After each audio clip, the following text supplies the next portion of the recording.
5 Tipps zum Lastverteilungsplan. Den Lastverteilungsplan eures Aufliegers haben wir schon ausführlich beschrieben. Also maximal 12 Tonnen mit Formschluss an der Stirnwand, die Hauptlast unmittelbar vor dem Dreiachsaggregat und hinter dem Aggregat verbleiben nur noch magere 1 bis 2 Tonnen. Seht euch gerne dazu noch mal unseren Beitrag an, den haben wir noch mal für euch verlinkt. Grundsätzlich gilt, dass die Last möglichst gleichmäßig auf der Ladefläche verteilt wird und bei unvermeidbaren Punktlasten Holzbalken untergelegt werden. Was ist aber zusätzlich bei der Lastverteilung auf Anhängern zu beachten?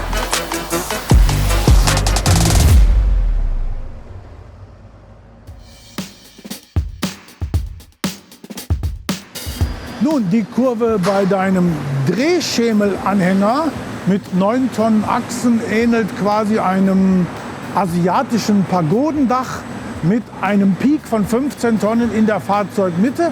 Allerdings können auf einer Länge von 3 Metern durchaus 8 bis 9 Tonnen geschultert werden. Bei deinem Zentralachsanhänger hingegen verbleibt dir in der Fahrzeugmitte unmittelbar über den beiden Achsen nur eine sehr schmale quasi Nadelspitze mit einem Peak von 15 Tonnen, der rechts und links extrem stark abfällt. So bleibt dir an der Stirnwand quasi nur noch rund 1 Tonne und das entspricht der Stützlast deines Zugholmes. Wenn du es da übertreibst, wird die Lenkachse deines Motorwagens so stark entlastet, dass das Fahrzeug nicht mehr sicher kontrolliert werden kann. Und wenn du es noch doller treibst, kann es passieren, dass im wahrsten Sinne des Wortes deine Lenkräder ins Leere drehen.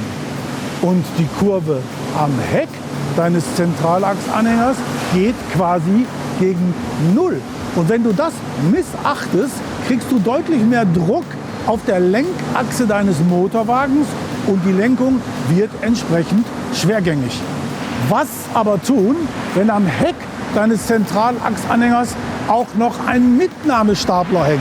Nun, dann versetzen wir je nach Rahmenbedingungen das Zweiachsaggregat um 650 bis 850 mm nach hinten, schalten die erste Achse als Lastverlagerungsachse und verbauen einen verstärkten Zugholm mit 2000 Kilogramm Stützlast.